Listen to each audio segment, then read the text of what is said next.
Mesdames et messieurs, bonsoir à tous et à toutes, bienvenue pour cette suite des vidéos de Alexa. Aujourd'hui, dernière MV de la trilogie d'Alexa qui se nomme Révolution. On va voir ce que ça donne, on fera un point après, on est parti.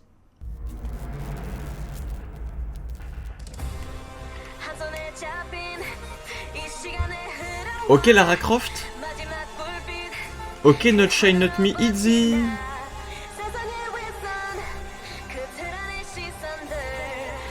Ok Everglow. Des rêves partout.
Bien, alors écoutez, ce fut une très bonne découverte.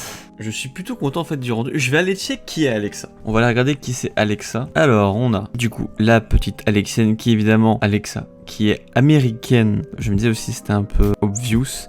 Elle est chez Cube. Ah non, non, ok, non, ok. Non, elle s'est fait connaître grâce à une émission qui était sponsor par Cube, ok. Et bah oui, elle a 24 ans. Alex Christine Schneiderman. Ah oui, ça fait pas très coréen tout ça. Mais d'accord, ok, bah écoutez, on va faire un petit point sur le rendu de tout ça. Bon, écoutez, Revolution est ma préférée. Au niveau du rythme, de l'ambiance générale, du visuel, tout ça, c'est ma préférée.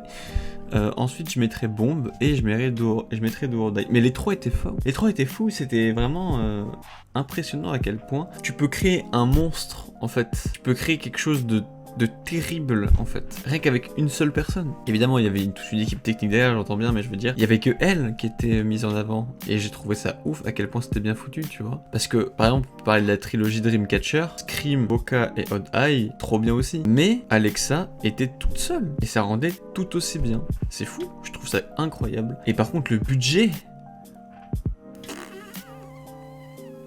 Ah, ils ont vidé le portefeuille là, il y a eu du budget derrière. Hein. Ah oui, non, mais c'était plutôt impressionnant. L'ambiance générale de la trilogie était vraiment impressionnante parce qu'on avait vraiment un univers qui a été créé. Et en plus de ça, ça avait toujours pas le même rythme, mais la même ambiance. L'ambiance vraiment très agressive, tu vois. Et évidemment, bon, il y a une histoire derrière que je ne comprends pas parce que voilà, c'est la première fois que je regarde. Donc si vous avez l'histoire du truc, n'hésitez pas à me mettre en commentaire, ça me fera plaisir. Sinon, qu'est-ce que j'ai pensé de la chanteuse à part entière? Elle est très talentueuse. Je l'avais dit dans la première vidéo, pourquoi j'en ai jamais entendu parler? Non, vraiment, hein, no joke. J'ai jamais entendu parler de cette chanteuse-là, Alexa. Et c'était trop bien, vraiment, c'était impressionnant. Et parce que je disais, peut-être que c'est connu en Corée plus qu'à l'international, mais la meuf est américaine. Je pense que t'as quand même un peu plus d'impact à l'international quand t'es américain de base, tu vois. Enfin, je sais pas. C'est qu'une théorie, et après, c'est peut-être pas le cas, hein, mais bon, écoutez, moi, tout ce que j'ai retenu de tout ça, c'est que c'était vachement cool, et je suis heureux d'avoir pu expérimenter la trilogie Alexa. Bon, finalement, je vais sûrement faire d'autres réactions à Alexa, parce qu'elle a pas fait qu'une trilogie, je suppose. Donc, écoutez, on se retrouve pour une prochaine vidéo. Merci d'avoir suivi cette petite trilogie. Salut à tous.